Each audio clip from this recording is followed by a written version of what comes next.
With the series tied 2-2, who's going to take Game 5 in Boston? Let's go.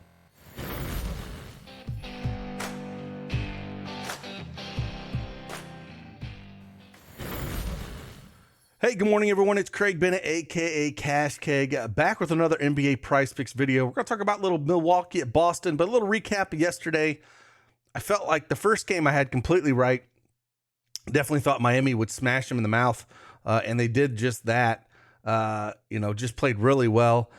Jimmy Butler was a taco at for the points, rebounds, and assists. If you played it at 38.5 on the over, you would have lost it. He only put up 38. But didn't get no fourth quarter run because they just absolutely smashed them. We hit the Harden under double-double, the Harden under assist, the Maxey under points. They just did not look ready. And definitely Joel Embiid. He just did not look like he cared a lick that game. So did really well that first video. The second one, not so well. Jay Crowder got in foul trouble that first half. He did miss on his points, didn't shoot very well, only 1 for 4. We did get the under on Luka, under 49.5 points, rebounds, and assists for him. Brunson did get over his points. And then Chris Paul, man, I usually don't like shoe-off players, but I think, for the rest of the postseason until I see something out of Chris Paul, because he just does not look like there's something going on with him. So we missed him as well. So, again, went like 3-1 in the first video. If you would have took the under on Harden as well, or we could have done a full sweep if you were able to get it at the taco at the 34.5 points, rebounds, and assists. And then only 1-3 in that second video. Chris Paul, man, I can't do it anymore, man. That's Booker's team. So with that, let's just dive right into today's games. I really like them. We're going to talk again about Milwaukee at Boston here, and Game 5 should be a good one. And I do have 5 picks for you here. Well, 4 picks, and then one that I'm kind of on the edge with, or on the fence with, but I'll talk a little bit about it. But before that, hey, hit that like button for me, subscribe to the channel. If you like these videos, appreciate it. Helps me a lot. And let's just keep chugging along. Let's go.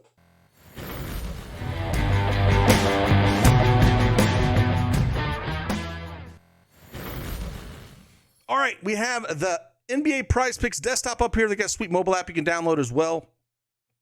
And if you do not have an account, use that promo code DFSArmy and get 100% instant deposit match up to $100. And this is some of my favorite series here. I really like these a little bit more, than yesterday's series. We've done really well in the Boston-Milwaukee series. I think I've been profitable almost every slate of this game. And it's one of my favorite to watch. Super competitive defensive teams, and you kind of know where the production's going. So we're going to go first half first, and I got one official play and one play I'm on the fence with, and maybe you guys can tell me your thoughts on it. But I'm debating if I want to pull the trigger on it, but we're going to talk about it. We're going points, rebounds, and assists, and I'm not getting off this train, man. I've been on it all series. Al Horford over 13.5 points, rebounds, and assists first half. Last game, it was 11.5 when we crushed it. He put up 16. The man's just getting it done. Now, we still have Robert Williams, the old Time Lord, is questionable. So if he is out, again, just more rebounds for Al Horford. I think he completely just continues to crush this and get it done. They need him. He's been playing really well at home here. I love the over 13.5 points, rebounds, and assists here. The line's creeping up to probably where it should be. Maybe it should be at around 14.5 or 15. So there's a little bit more value left on it. It's not the crazy 11.5 we got last game, but I'm still going to go with it here. I still like this play a lot. And the next one I'm kind of like on the fence with, not official play, is I was looking at the under on Tatum's 20.5. Like, he's missed this every game this series.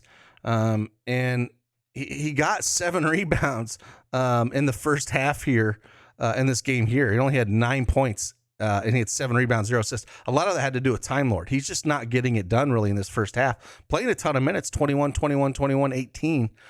Just not shooting well. 3 for 10, 3 for 7, 2 for 9, 3 for 8. So even at the home games, he wasn't shooting real well, putting up 14 and 15. So I'm kind of leaning the under here. If you want to, pull the trigger on that, maybe dig a little deeper. Tell me your thoughts on that one. I'm not going to put it up here, but it's one that kind of stood out to me a little bit. They're just doing a real good job on Tatum right now. Let's go over to full NBA here and look at the plays. The first one we're going to go is points here, and I'm going Jrue Holiday over 20.5. If you kind of see what he's done here you know, in the first 2 games at Boston, he put up 25 and 19. Then he come back and put up 25 points, and then only 16, but he's playing massive minutes. The last 3 games here in the Boston series, 40, 43, and 41 minutes. He's shooting a ton. All 4 games in this series, he shot 8 for 20, 7 for 20, 11 for 30 in this 25-point mark, and then 5 for 22. So still got there, and he only shot almost got there, and he shot 23% from the field. Went to the line 5 times. I think he gets it over on this mark. The threes only shot 1 for 6. And you know, if kind of go in a pattern here, gets it, doesn't, gets it, doesn't. Well, let's see, he gets it here. I just like the minutes and the shot volume. If I'm going to get 40 some minutes out of a guy, and a guy that's going to shoot over 20 times, Jrue Holiday is just the kind of guy to get things done, and I don't mind him here at all. So I'm going to go over 20.5 points for Jrue Holiday. The next one we're going to go to is one that we missed on, and it tilted me because we could have full swept the card back on Monday.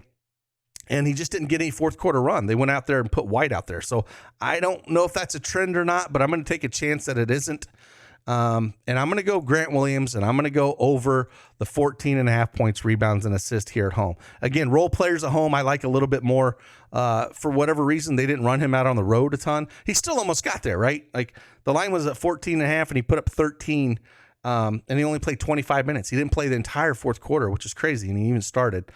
Shot didn't shoot great, 3 for 9, but again, they tend to shoot better at home. He had that big, massive game on game 2 where he put up, 35 minutes, and he put up 28 real-life points, and he shot 7 for 14. But he gets it done in everywhere else, right? Like, 9 points, 4 rebounds, 2 assists. He does stuff like that. I'm going right back to the well with this one. Again, I think, role players at home, he should play a lot better at home, and hopefully he gets that fourth quarter run. So if you figure that he's not going to get that fourth quarter run, and maybe he plays better off the bench if Robert Williams does start. He did, like I said, Grant Williams did slide in that starting lineup. I figured his minutes would be secure, but he actually played the lowest minutes he played in the whole series. So I'm still going to take a chance on this. Just they need him going up against Giannis. They really do. Had 4 fouls. He was a little bit of foul trouble last game. But yeah, I'm going to go over the 14.5. But if you don't want to take that chance with me, I completely understand. Then the last one we're going to go to is one that we've just been printing money on all series long. Since they moved Bobby Portis to the bench, it's even been better. We're taking Brook Lopez over 6 rebounds. He's hit it at or above this in every game this series. Don't know why it stopped now. The juice is on the over around minus 125, minus 130 in spots. He got the rebounds there against Boston. He got them at home. He's still playing around 28 to 30 minutes a game. We're not going to see anything change there. So, again, as long as these guys are going to keep shooting threes, he's going to have a chance at rebounds. So, I do like the Brook Lopez looking to take the over here. So, those are the 4 that I'm on. Like I said, the one that I was on the fence with is that Jason Tatum under 20.5 points, rebounds, assists first half, if you want to take a jab at that. Kind of looking around points-wise, the juice is actually on the over at Giannis, but I don't know if I want to touch that. I was debating what I wanted to do. Al Horford points, I love everything about Al Horford, but I prefer just the first half points, rebounds, and assists to that. But that's where I'm kind of leaning out on this game. It should be a good one here. And I expect a big game out of Jrue Holiday here. And I think Giannis is still going to have a good game, but I expect a big game out of Jrue Holiday here. I really do. If I had to rank these, I would take Al Horford first half over 13.5 points, rebounds, and assists. Number 2, I would take Jrue Holiday over 20.5 points. 3, Brook Lopez over 6 rebounds. And the last one, just because of the uncertainty of the rotations last game, over Grant Williams over 14.5 points, rebounds, and assists. So that's how we're going to kind of roll here. Again, I appreciate each and every one of you. If you found any of this information valuable, hit that like button for me on your way out, and I will see you guys on the flip side. Deuces.